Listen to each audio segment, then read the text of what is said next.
네, 오늘 마태가 전한 예수와의 복음은 지난주에 이어서 이제 예수와의 그 가르치심 안에 우리가 어떻게 토라를 완성해야 되는지, 어떻게 그 토라의 의미가 우리 안에서 플레로사이 되는지, 이제 그 이야기들이 이제 오늘 마태복음 내용에서 전해질 겁니다.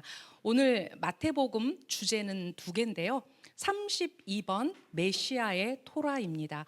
우리가 어떻게 메시아의 토라를 이해할 것인가에 대한 인트로덕션, 여러분한테 그것을 이해하기 위해서 말씀드릴 거고요. 33번째 주제는 너희는 살인하지 말라 들었다. 그러나 내가 너희에게 말한다. 이렇게 두 가지의 주제를 가지고 하겠습니다. 6개의 이야기가 있는데 그 중에 오늘 그러니까 하나밖에 못하는 거죠. 생각보다 막상 그 내용 안으로 들어가니까 먼저 우리가 해야 될 게 뭐냐면 개념 정의였어요. 여러분, 살인하지 말라 6번째 계명이죠. 그렇다면 우리는 그동안 성경에서 어떻게 살인하지 말라라는 단순히 10개의 말씀들에서 6번째 계명이라고만 생각했던 이 살인하지 말라가 어떻게 성경에서 타나크 안에서 설명되고 있는지, 이제 제가 거기에서부터 시작을 하려고 합니다. 제가 지난번에 마지막 시간에 이 얘기를 했어요. 다음 마태복음 강의에 의에 대한 6가지 반론에 대해 얘기하겠습니다. 정정합니다.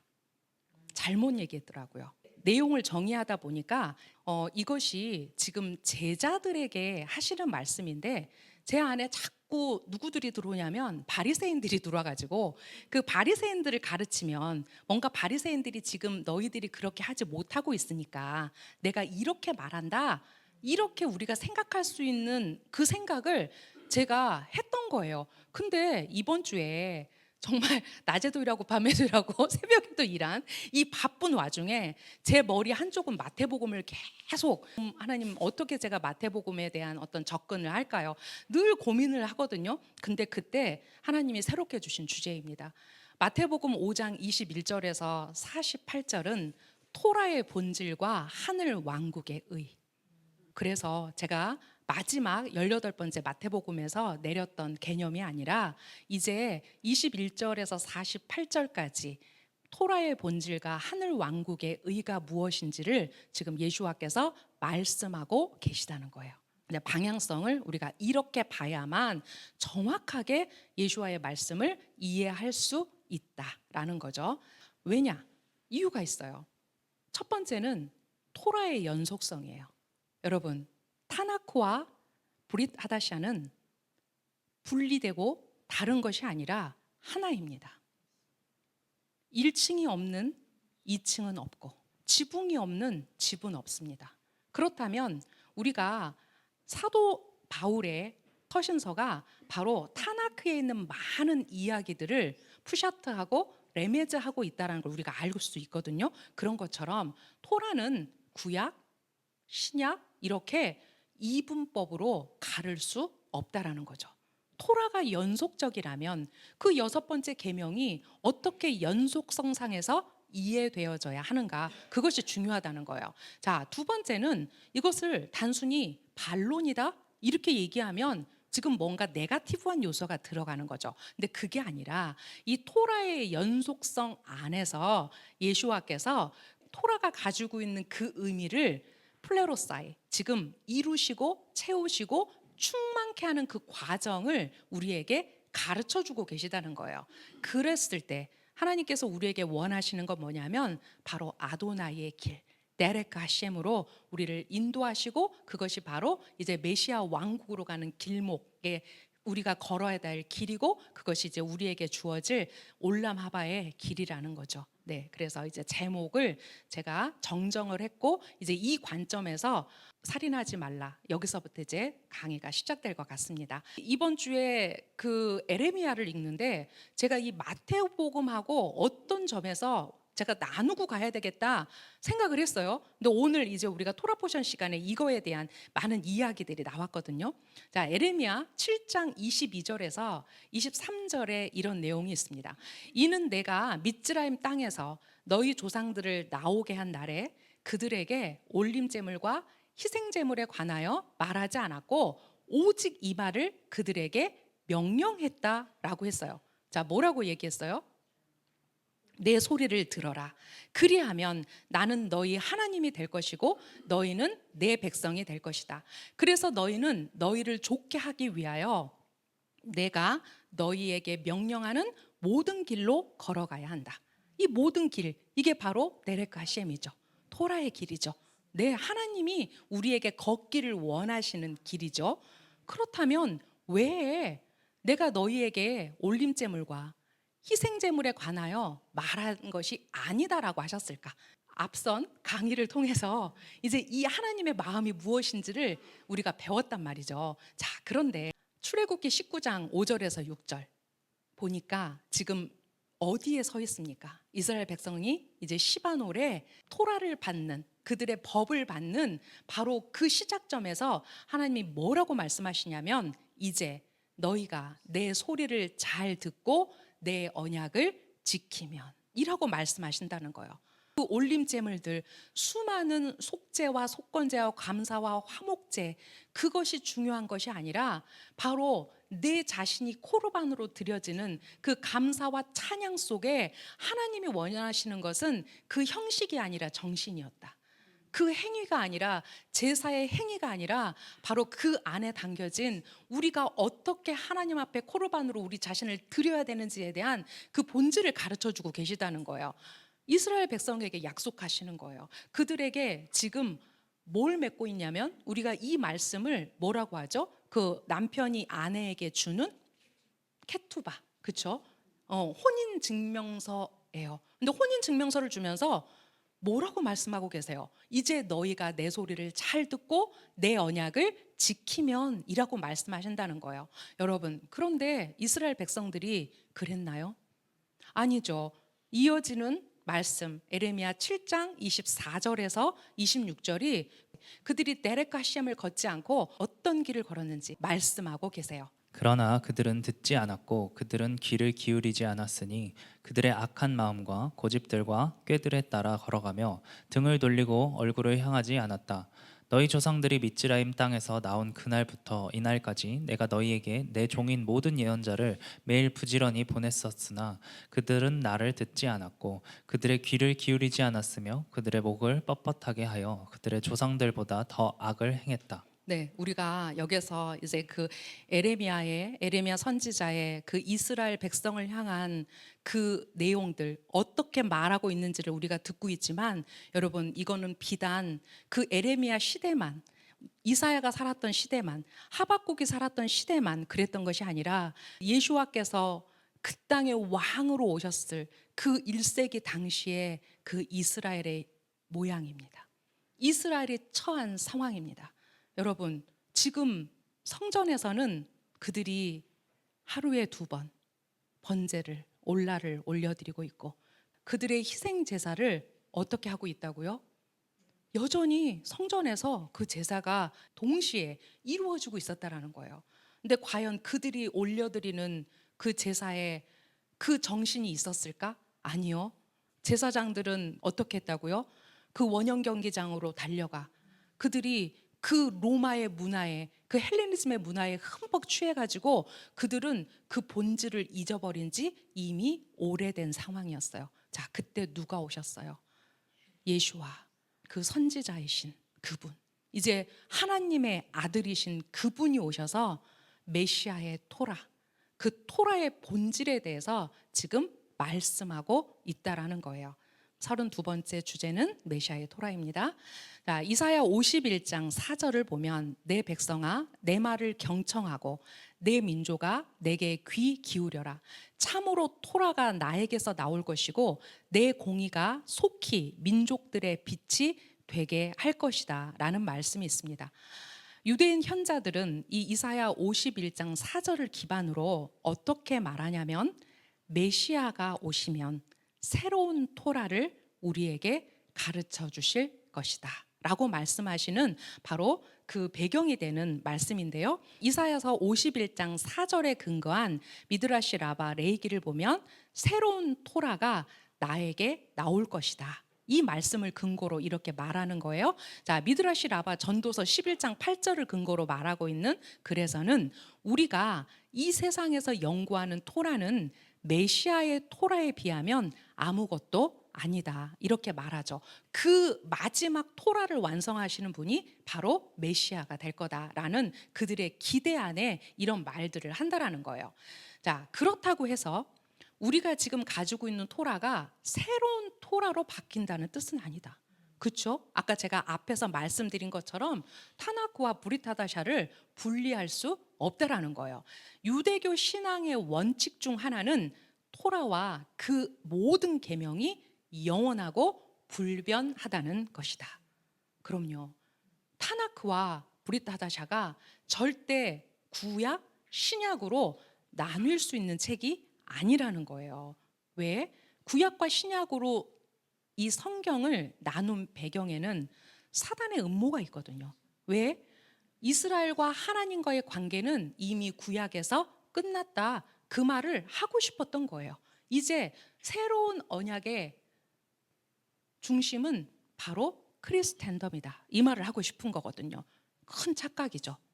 절대로 토라와 그 계명은 단절되고 분리되는 것이 아니라 영원하고 불변하다는 거예요. 자, 그럼에도 불구하고 토라는 단 하나이지만 이 토라는 다층적이에요. 이제 우리는 이해해요. 자, 우리가 몇 개의 계단을 올라간다고요? 70개의 계단을 올라간다고요. 자, 토라는 몇 면체로 되어 있다고요? 70면체를 가지고 있다고요. 그러면 우리가 인생을 사는 동안 우리나라 사람들처럼 답이 나와야 직성이 풀리는 이 국민적 정서 안에서 도무지 이해할 수 없는 거예요. 답을 알아야 어떻게 다리를 뻗고 잠을 잘까? 답을 모르면 도대체 잠이 안 와. 그리고 그것을 다르다라고 말하지 않고 틀렸다라고 말해버려요. 그렇죠? 그런데 토라는 다층적이라는 거예요. 자, 토라의 모든 단어와 하나님의 모든 계명은 무한한 수준에서 이해될 수 있다. 이는 토라가 무한한 하나님의 지혜라는 점을 생각하면 이해할 수 있다. 이 모든 층은 신의 산에서 주어진 토라에 존재하며 단지 밝혀지기를 기다리고 있다. 아담과 모세보다 더 위대할 메시아는 토라의 완전히 새롭고 심오한 차원을 드러낼 것이다. 이제 그 제자들 앞에 앉아 계신 그 예수와 그 메시아께서 제자들을 향해서 그 토라가 가지고 있는 심오한 차원을 지금 드러내시고 있는 거예요. 자, 그는 그때까지 연구된 모든 토라를 아무것도 아닌 것처럼 만들 토라를 드러낼 것이다. 여기서 아무것도 아닌이라는 표현은 사실 이제 번역 때문에 그런 의미가 있는 거지, 저는 아무것도 아니다보다는 그것을 충만히 이루는 이제 이런 의미로 우리가 이걸 받아들였으면 좋겠어요. 여러분, 토라를 어디에 쓰지요?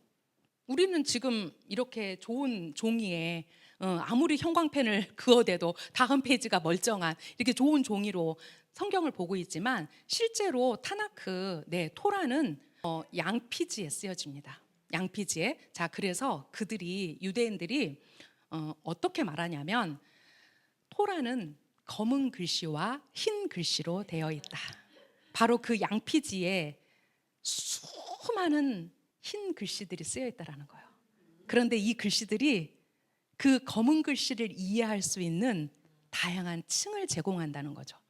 그래서 이것이 이제 오랜 그들의 세월 동안 이제 현자들에 의해서 그 흰 글씨가 어느 날 까맣게 보이기 시작하는 거지.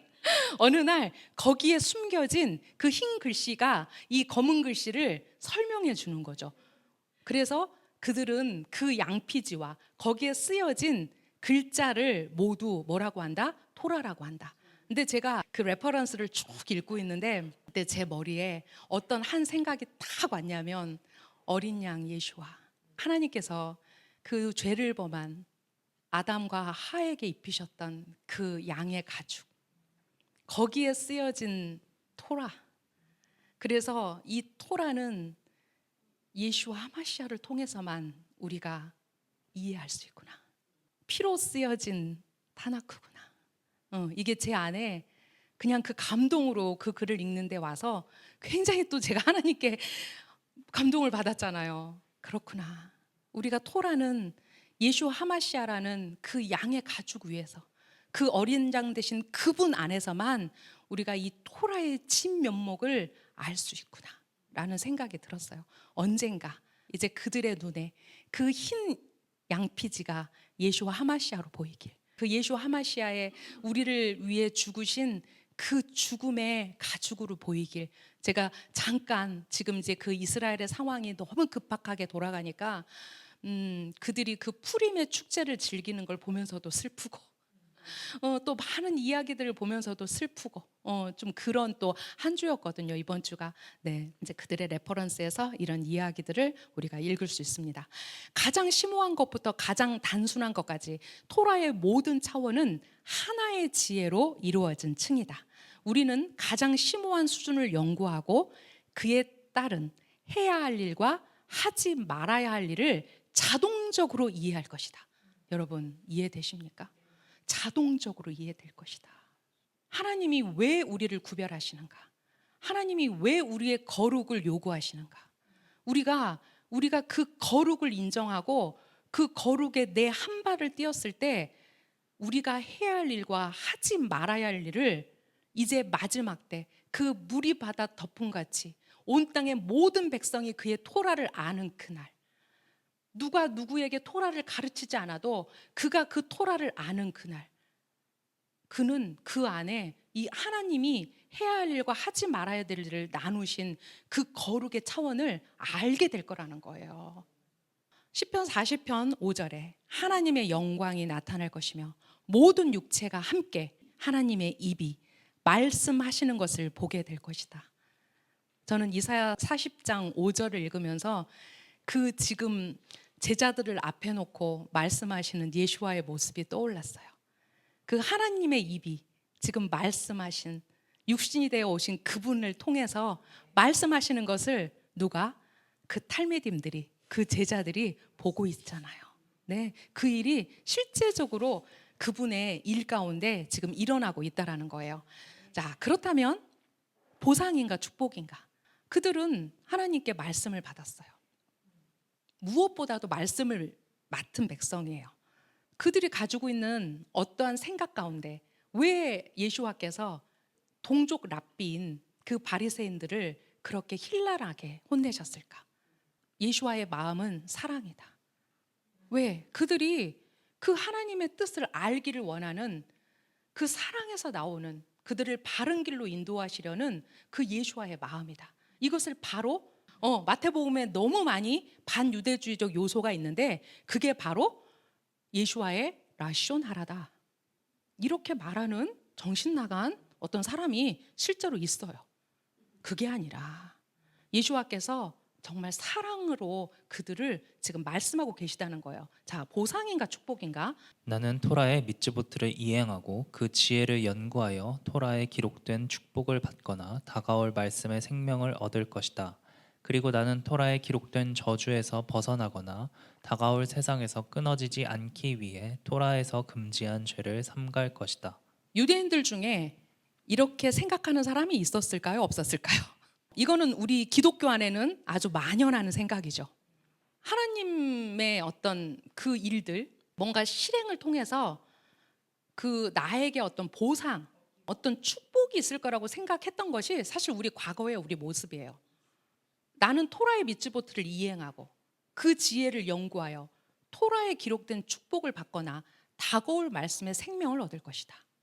그리고 나는 토라에 기록된 저주에서 벗어나거나, 저주 엄청나게 많죠. 그죠? 자, 다가올 세상에서 끊어지지 않기 위해 토라에서 금지한 죄를 삼갈 것이다. 굉장한 보상을 지금 바라고 그 토라 앞에 서 있는 걸 볼 수 있어요. 천국으로 가는 티켓이기 때문에 하나님의 뜻을 행하는 것은 유대인이 아니다. 그들의 레퍼런스예요. 우리는 유대 민족이 하나님과 맺은 언약과 그것이 옳은 일이기 때문에 그분의 토라를 준행한다. 그럼에도 불구하고 우리는 결국에는 성과를 거둘 것이라는 완전한 확신을 가지고 이 모든 일을 하고 있다. 이 성과가 무엇입니까? 바로 올람하바. 이제 다가올 세상에 그들의 공로가 있다는 거죠. 유대인들은 어떻게 이해하냐면 우리가 천국에 가기 위해서 일하는 것이 아니라 천국이 이 땅에 오게 하기 위해서 일한다. 관점이 다른 거예요. 우리가 이제 땅에 발을 붙이고 그 이스라엘에 접붙여진 우리가 올리브 나무로서 이제 그 공동체적 구원 안에 들어갔다면 그 왕이 그 땅에 오실 거라는 것을 우리가 바라볼 수 있어야 돼요. 그들이 이렇게 말해요. 미tz바를 수행하는 올바른 방법은 진리가 진리였기 때문에 진리를 행한 최초의 유대인 아브라함처럼 되는 것이다. 아멘이죠. 네, 우리가 아브라함의 길을, 아브라함이 걸어갔던 길을 우리가 걷는다는 것은 진리가 진리였기 때문에 하나님께 왜요? 라고 말을 하지 않고 순종하며 그 진리를 향해 걸었던 그 아브라함의 뒤를 쫓아 걸어가는 것. 지표가 있다라는 건 우리에게 길을 잃지 않을 수 있는 나침반과 같은, 바다에서 배가 길을 잃지 않는 등대와 같은 그런 우리에게 지표를 주신 거예요.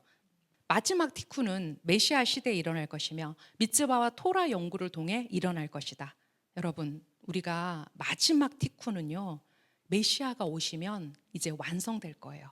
근데 이것이 뭔가 굉장히 환상적이고요, 뭔가 우리가 생각하는 어떤 막 영적인 차원에서 일어나는 게 아니라 어느 차원에서 미tz바와 토라를 연구하는 차원에서 일어나게 될 거라는 거예요. 왜? 미tz바를 알아야, 토라를 알아야 그 킹덤의 질서를 알 수 있어요. 우주와 그 안에 거주하는 모든 것은 하나님께서 창조 초기부터 의도한 상태에 도달할 때까지 더 높고 궁극적인 상태로 올라갈 것이다. 우리는 하늘이 주신 미tz바로 인간이 이 땅에서 이룰 수 있는 만큼의 성취를 이루게 될 것이다. 그 다음 하나님의 보상이 있다. 우리는 우리가 할 수 있는 모든 일을 하고 나머지는 하나님께서 채워주신다.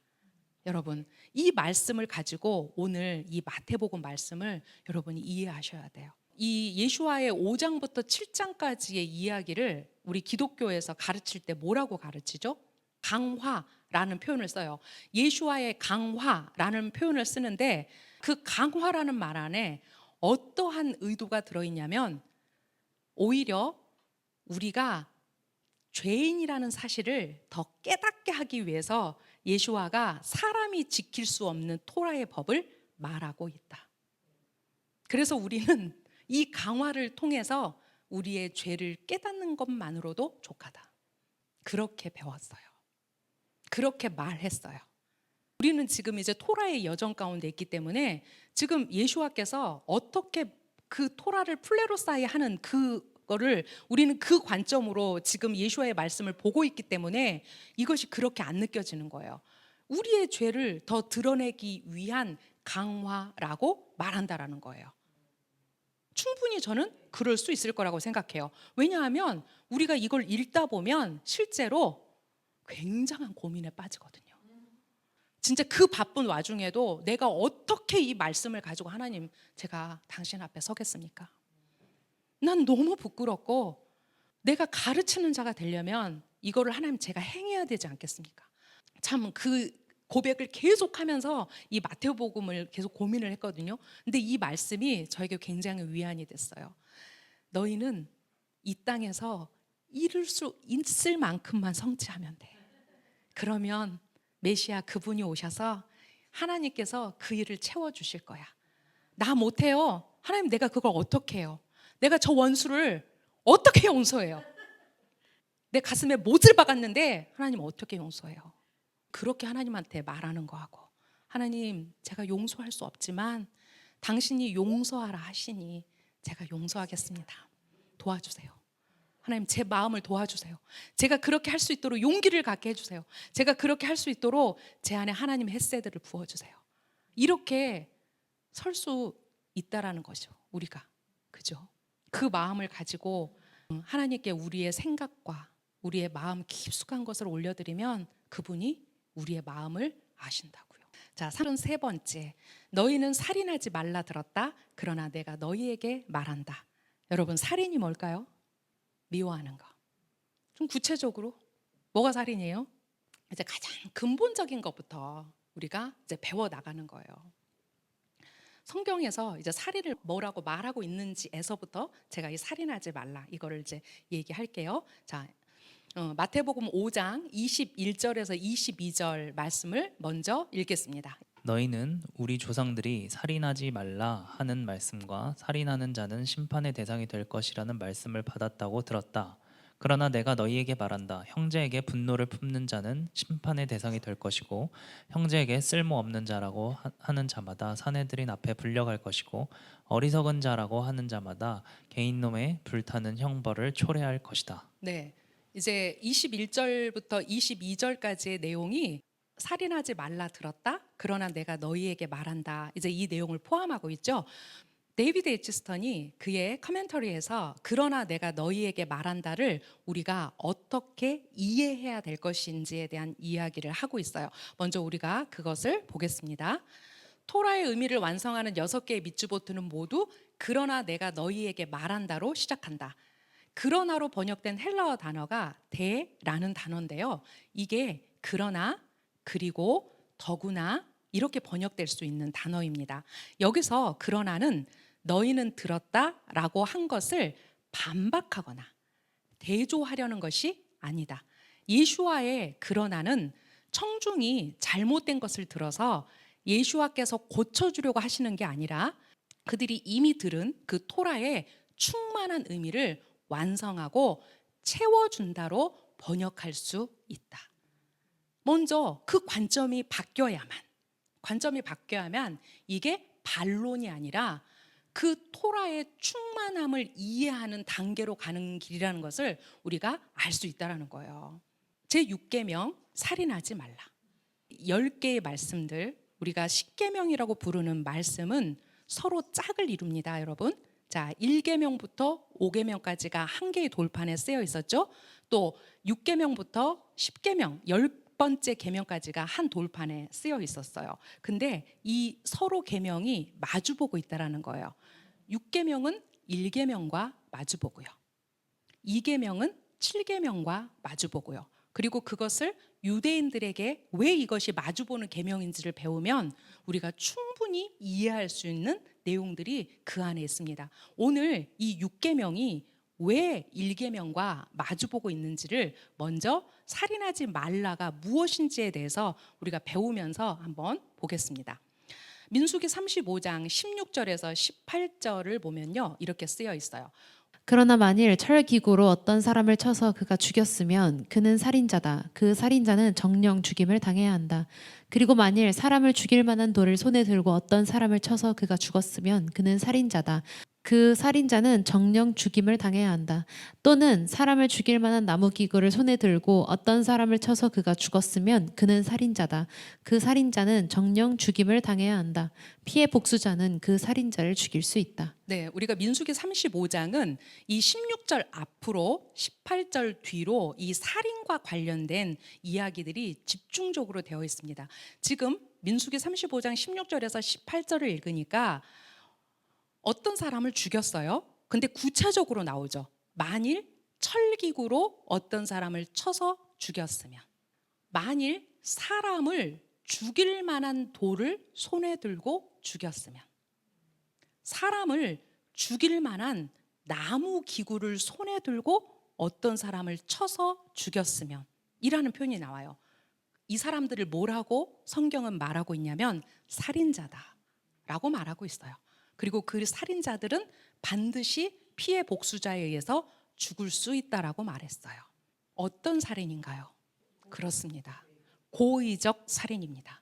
그 사람이 누군가를 죽이기 위해서 칼을 들었고 돌을 들었고 나무를 들었다면 그것은 이미 살인을 하기 위한 목적에서 그 도구들을 들었다는 거죠. 근데 이 16절 앞에 보면 고의적이지 않은 살인이 있어요. 성경에는 굉장히 놀라운 얘기가 있어요. 어떤 사람을 죽였는데 그가 피해 복수자에게 죽음을 안 당하는 경우가 있어요. 그 사람을 누가 죽였기 때문에? 하나님이 죽이셨기 때문에. 여러분, 성경에 그런 얘기가 있어요. 그리고 고의적으로 살인하지 않은 자들을 위해서 하나님은 6개의 도피성을 마련하셨어요. 그래서 그 도피성에서 그들이 제사장이 죽을 때까지 그들이 피해서 살 수 있도록 하는 법이 성경에 나와 있어요. 출애굽기 21장 14절에서 17절에 보면 이제 무엇이 살인인지에 대한 이야기가 또 나옵니다. 그러나 어떤 사람이 화가 나서 그의 이웃을 계획적으로 죽였으면 내 재단으로부터 너는 그를 취하여 죽여야 한다. 그의 부모를 친 자는 정령 죽임을 당해야 한다. 어떤 사람을 납치하여 팔았거나 그의 손에 있으면 그는 정령 죽임을 당해야 한다. 그의 부모를 저주하는 자는 정령 죽임을 당해야 한다. 네, 출애굽기 21장에서는 물론 민수기의 앞선 글이지만 자, 여기에 보면 분명히 계획적으로 죽였으면 이라는 표현을 통해서 고의적 살인에 대한 이야기를 하고 있습니다. 그리고 정말 중요한 것은 부모를 친 자, 부모를 저주하는 자는 죽임을 당해야 된다라고 말합니다. 오늘날 너무 극악무도한 시대에 살고 있기 때문에 재산 때문에 부모를 죽이는 자식들에 대한 기사들이 우리나라 언론에 정말 세상을 시끄럽게 하는 기사로 나왔던 적이 있죠. 더 나아가서 어떤 사람을 납치하여 팔았거나 그의 손에 있으면 그는 정령 죽임을 당해야 된다. 지금 이스라엘에서 일어나고 있는 끔찍한 일, 그 많은 납치된 사람들이 살았는지 죽었는지 모르는 상태에서 유엔과 인권을 부르짖던 그들이 더 이상 그 납치된 사람들에게 관심 없음을 표명했죠. 그런데 그들을 어떻게 하라고요? 하나님이 그들은 살인자다. 정령 죽임을 당해야 한다. 이 법이 바뀔까요? 그들은 살았다 하나 산 자가 아니다. 또한 또 하나의 죽음이 있습니다. 자, 살인이 있습니다. 또 하나의 살인이 있습니다. 신명기 22장 25절에서 26절입니다. 만일 들에서 남자가 약혼한 처녀를 만나서 그녀와 강제로 동침하면 그녀와 동침한 그 남자만 죽어야 한다. 그 처녀에게는 아무 일도 너는 행하지 말아야 하니 그 처녀에게는 죽을 죄가 없다. 왜냐하면 어떤 남자가 그의 이웃에게 일어나 사람을 죽인 것과 이 일은 같기 때문이다. 네, 약혼한 처녀를 어디에서? 들에서 강제로 그녀를 겁탈했을 때 그 남자는 죽어야 한다. 왜 여자는 살려줄까요? 두 가지 예가 있어요. 이 바로 앞절에 보면 그들이 마음이 맞아서, 그런데 그 여자는 그 남자에게 응했고 그것을 그 여자가 나중에 법정에 가지고 나와도 둘 다 죽어야 돼요. 근데 여기서는 지금 아무리 살려달라고 소리를 질러도 그 여자를 구해줄 사람이 없었다라는 거예요. 어디에서? 들에서. 그랬을 때 어떡하라고요? 그 처녀는 죽을 죄가 없다. 그 남자가 그의 이웃에게 일어나 사람을 죽인 것과 같이, 자, 죽였다라고 표현했어요. 살인이에요. 성경은 실제로 어떤 사람을 기구를 들고 죽이는 것뿐만 아니라 겁탈하는 것, 강간하는 것, 그리고 어린이 유괴, 납치, 이 모든 것을 하나의 죄로 살인이라고 봅니다. 성경이 살인을 이렇게 정의하고 있어요, 여러분. 얼마나 지금 하아레츠 그 땅에 극악무도한 살인의 행위들이 아무렇지도 않게 일어나고 있는지, 저는 하나님께서 지금 이 죄의 관영함을, 이 죄가 더 채워지는 것을 보고 계시다. 하마스와 타협하라고요? 이제 종전하라고요? 이제 휴전하라고요? 악은 멸해야 됩니다. 왜? 그들의 조상인 누가? 사울이, 사울 왕이 그 악악을 살렸기 때문에 지금 그들은 영원히 이 전쟁의 아수라장 안에서 죽어가고 있는 거예요. 이제 마지막은 그 악을 전멸하는 거예요, 여러분. 그래서 우리가 하나님을 응원해 드려야 돼요. 하나님, 죽이십시오. 이 악한 존재들을 죽이십시오. 당신이 살아계시는 것을 온 열방과 세계가 알게 해주십시오. 미국은 지금 마땅히 가야 될 전철을 밟고 있어요. 미국이 이번에 어떻게 했어요? 기권했어요. 외면한 거죠. 수순으로 가고 있구나. 지금 미국이 어느 정도로 심각하냐면요, 그 이번에 블러드문이 뜨는 이 시기에 그 주에서 며칠간의 식량을 준비해라. 그리고 이것을 공권력으로 뭔가 그들이 하고 싶은 게 있는 거예요. 그래서 지금 전쟁의 위기를 공권력이 만들고 있어요, 여러분. 우리가 그걸 어떻게 하냐고요? 미국 뉴스에서 나와요. 지금 미국 뉴스에서 특별히 애리조나주, 텍사스 이런 데는요 계속해서 뉴스로 내보내고 있어요. 실제로 뉴스로 그게 나오는 거를 유튜브 캡처해서 저희가 봤어요. 우리만 지금 관심 없는 거예요. 근데 저는 그거를 보면서 무슨 생각했냐면 수순이구나. 이제 이스라엘과 함께 설 것이냐 함께 서지 않을 것이냐가 바로 하나님의 역사 안에서 다림줄이 됐어요. 많은 제국들이 흥망성쇠 이 땅에서 다 감춰졌어요. 이제 그 이스라엘을 유일하게 품었던 인큐베이터 역할을 했던 미국이 이스라엘에게 돌아선다면 이제 하나님은 그 땅을 심판하실 거예요. 왜? 그들이 너무 잘 먹고 잘 살았어요. 지금 거의 미국은 폭발 직전입니다, 여러분. 얼마나 많은 난민들이 지금 미국 안으로 들어와서 그 가장 기본적인 질서부터 무너뜨리고 있는지 우리 짝쌤 아시니까 고개 끄덕끄덕 하시잖아요. 지금 얼마나 심각한지. 네. 그래서 정말 심각하게 우리가 이 상황들, 악은 타협하는 게 아니라 전멸하는 거다. 우리가 하나님이 그 일을 하실 수 있도록 정말 하나님께 그 기도를 올려드려야 된다라는 거예요. 자, 이 모든 근거가 뭐냐? 바로 6계명과 1계명이 마주보고 있는 이유가 창세기 9장 6절에 나와요. 사람의 피를 흘리는 자는 그 사람에게서 자기 피가 흘러지리니 이는 하나님께서 자기 형상으로 사람을 지으셨기 때문이다. 그 존재 자체만으로도 사람은 존중받아야 되고 그가 하나님의 형상이라는 거예요. 1계명과 6계명이 마주보는 이야기는 사실 다른 또 강의가 돼야 되기 때문에 이 이야기를 가지고 여러분이 이해하셨으면 좋겠습니다. 그런데 이렇게 물을 수 있어요. 사람을 죽이지 않고도 제 6계명을 어길 수 있습니까?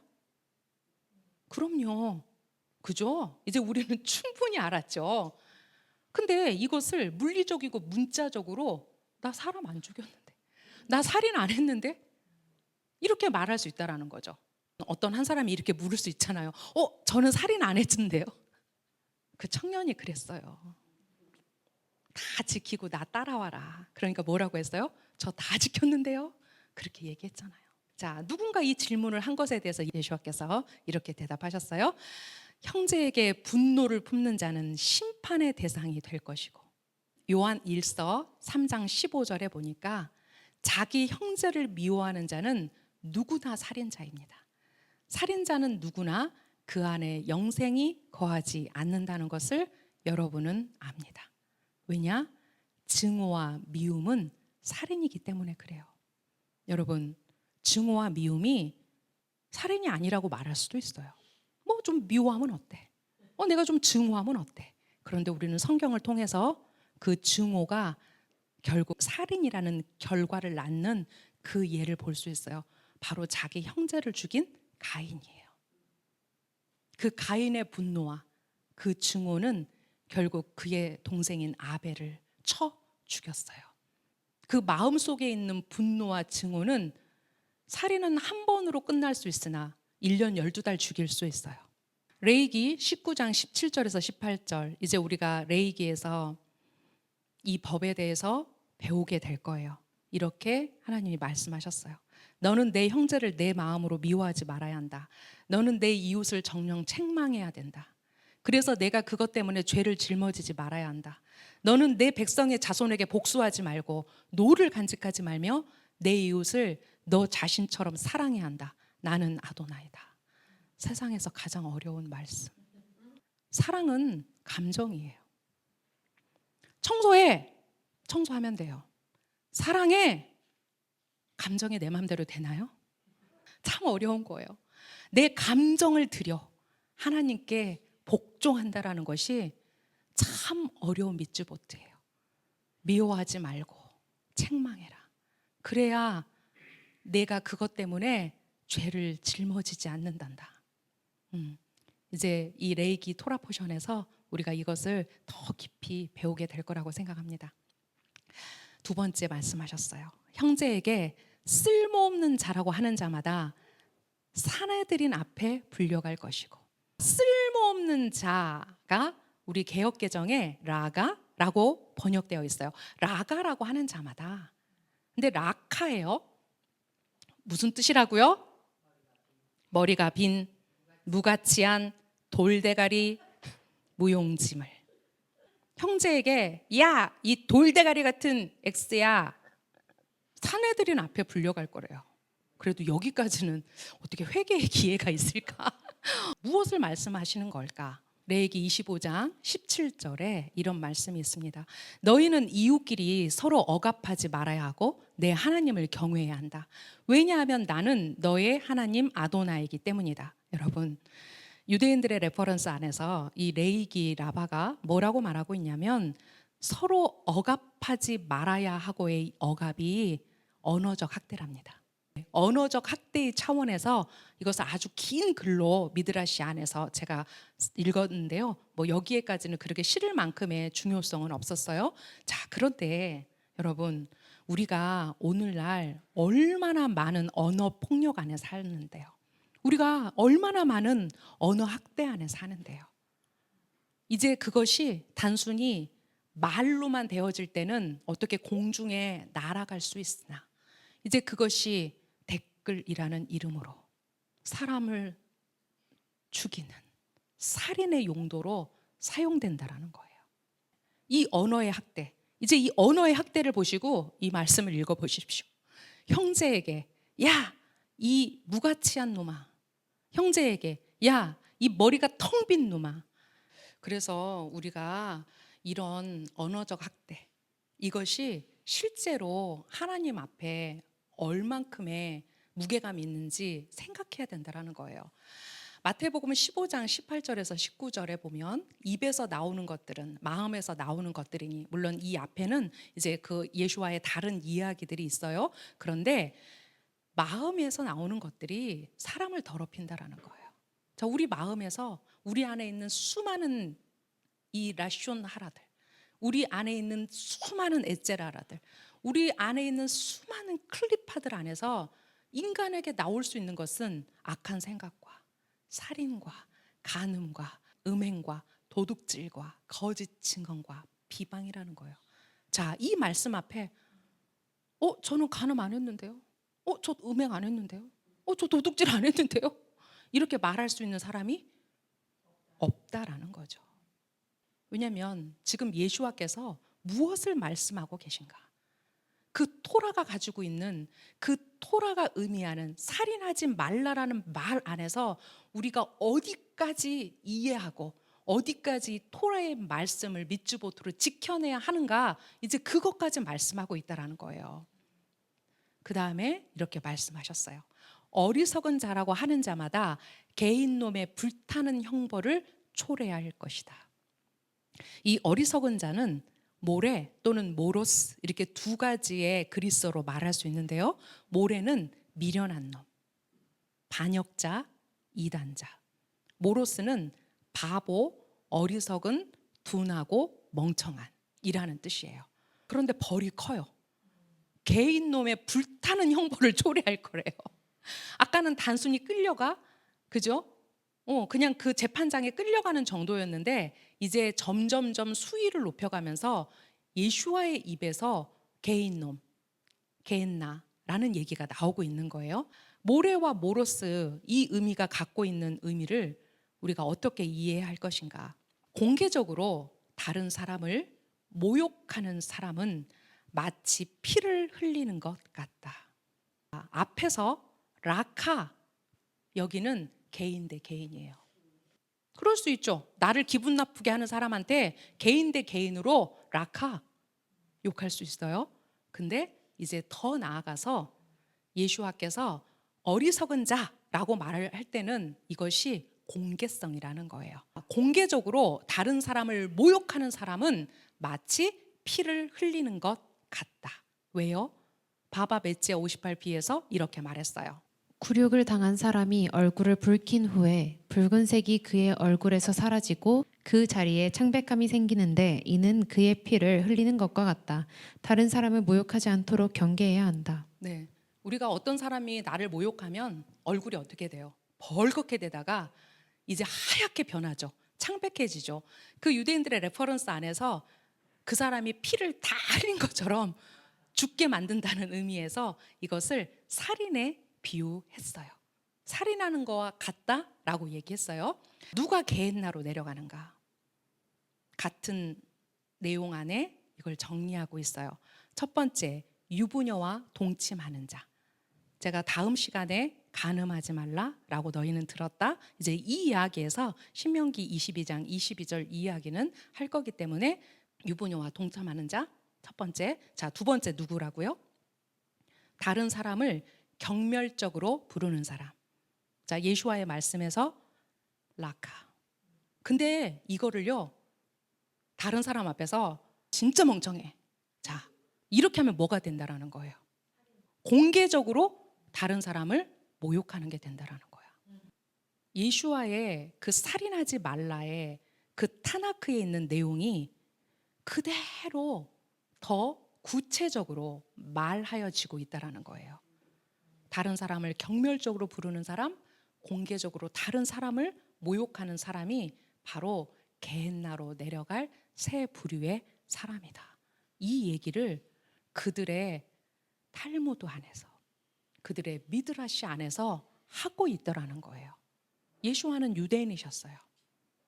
예수와는 지금 유대인 제자들에게 이 살인하지 말라라는 말이 가진 토라의 의미를 폴레로사에 해주고 계신 거예요. 근데 이거는 사실 1세기 당시보다 지금 21세기를 살고 있는 우리들에게 이게 하나님의 확성기처럼 그 소리가 들려야 된다라는 거죠. 누가 게헨나로 내려가는가? 자, 계시록 22장 15절 성 밖에는 개들과 마술사들과 음행하는 자들과 살인자들과 우상 숭배자들과 거짓을 사랑하고 행하는 모든 자들이 있을 것이다. 이제 마지막 그분의 성이 이 땅 가운데 내려왔을 때 그 예루살렘 성 안으로 들어오지 못하는 자들을 나열했어요. 개들, 마술사들, 음행하는 자들, 살인자들, 우상 숭배자들, 거짓을 사랑하고 행하는 모든 자들. 토라의 법에 한 명도 살아남지 못할 거예요. 왜? 하나님이 이 세상을 이처럼 사랑하사 그 독생자를 주셨으니 바로 그 아들을 그 어린 양으로 주신 하나님의 그 사랑에 이들이 반대하고 있기 때문이에요. 우리가 어떻게 토라를 지킬 수 있는가? 우리에게 올 보상과 축복 때문인가? 아니요. 우리에게 토라를 지키도록 하는 동력이 무엇인가? 사랑이죠. 액션하게 만드는 거. 근데 이 액션이 우리가 이런다고 부자 돼? 아니요. 아니요. 근데 이게 킹덤의 일이기 때문에 이것이 내가 하나님을 사랑하기 때문에 그분께 내 사랑을 드릴 수 있는 나의 최선이기 때문에 그냥 하는 거예요. 보상을 원하면 안 하죠. 자, 마태복음 5장 23절, 24절, 25절, 26절은 마치 전체 이야기를 마감하는 것 같아요. 자, 그러므로 만일 내가 성전 제단에 예물을 바치고 있는데 형제가 내게 무언가 거슬림을 가지고 있는 것을 기억하면 예물을 제단 옆에 두고 가서 형제와 화해하라. 그런 다음 돌아와 너의 예물을 드려라. 네, 참 우리에게 숙제 같은 얘기죠. 용키푸르 이야기 여러분 아실 거예요. 우리 용키푸르. 유대인들은 참 복된 민족이에요. 왜냐하면 유대인들이 용키푸르를 지켜서 죄를 사함받는 게 아니라 하나님이 용키푸르를 두셔서 유대인들의 죄들을 사해 주세요. 세상에 그렇게 복된 민족이 있는가? 근데 우리가 잊지 말아야 될 게 있어요. 용키푸르에 반드시 두 가지의 절차가 있어요. 하나님께 지은 죄는 속죄받아요. 다윗이 그러잖아요. 나 하나님께만 범죄했다고. 그런데 인간과 인간, 사람과 사람 사이에 지은 죄는 반드시 그 사람이 서로 간에 용서가 있을 때 그 죄가 속해진다. 이것은 유대인들의 모든 생각입니다, 여러분. 때로는 어떤 사람이 나한테 와서 용서를 구하지 않아도 나에게 용서할 수 있는 마음이 생긴다면 그거는 최고의 용서이고 회개라고 하세요. 네, 우리가 이제 그 차원에서 이 말씀을 이해하면 좋을 것 같아요. 자, 마가복음 11장 25절에서 26절에 같은 이야기가 같이 가고 있어요. 너희가 서서 기도할 때에 만일 누구와 적대 관계에 있거든 그를 용서하여라. 그래야 하늘에 계신 너희 아버지께서도 너희 죄들을 용서하실 것이다. 만일 너희가 용서하지 않으면 하늘에 계신 너희 아버지께서도 너희 죄들을 용서하지 않을 것이다. 네, 몇 번 용서하라고요? 맞아요. 490번. 회개하라. 하나님의 왕국이 왔다. 라고 말씀하신 그분의 이야기 안에서 우리가 이 말씀을 이해할 수 있다는 거예요. 마지막입니다. 마태복음 5장 25절에서 26절입니다. 만일 어떤 사람이 너를 고소하면 그 사람과 법정으로 가는 길에 서둘러 그와 합의하여라. 그렇지 않으면 그 사람이 너를 재판관에게 넘겨줄지도 모른다. 그리고 재판관은 법정의 관원에게 넘겨주고 너는 감옥에 갇힐 수도 있다. 내가 진실로 너희에게 말한다. 내가 마지막 동전을 지급하기 전에는 분명히 나가지 못할 것이다. 네, 어쩌면 이제 살인하지 말라라는 이 토라의 미츠보트가 제 6계명이 어떻게 우리 안에서 충만하게 이루어져야 하는지에 대한 이야기를 지금 예수와께서 우리에게 하고 계시다고 생각해요. 저는 처음에 여러분 앞에 고백했어요. 저는 할 수 없습니다. 하지만 하나님이 하라시면 내 의지를 내려놓고 내 모든 것을 내려놓고 그렇게 하겠습니다. 하나님 저를 도와주세요. 제가 그렇게 할 수 없지만 저를 도와주세요 라고 했을 때 하나님이 결국 왜 용서하라고 하셨는지를 저는 알았어요. 용서를 하는 순간 저의 결박이 풀어지더라고요. 용서를 하는 순간 제 모든 묶임이 풀어지더라고요. 그리고 제가 굉장히 하나님 안에서 자유하게 됐어요. 그게 바로 용서의 힘이었어요, 여러분. 네, 하나님께 구하면 하나님께서 해주시고 이제 메시아 왕국이 올 때, 메시아의 토라가 완성될 때 그렇게 하는 자들을 하나님께서 참 잘했다. 내가 너의 그 모든 것을 채워주마라고 말씀하실 거라는 거죠. 네, 여기까지가 살인하지 말라. 그러나 내가 너희에게 말했다까지의 이야기입니다. 그 교회의 일을 가지고 세상 법정에 나가는 것은 정말 악한 것이다. 악한 것이다. 저는 생각합니다. 물론 여러분 다 아시잖아요. 제가 얼마나 억울한 일 당한 사람인지. 그죠? 근데 저는 그 모든 거를 하나님께 다 올려드렸어요. 하나님께 다 올려드렸고 그게 저의 인생을 스탑하게 못했어요.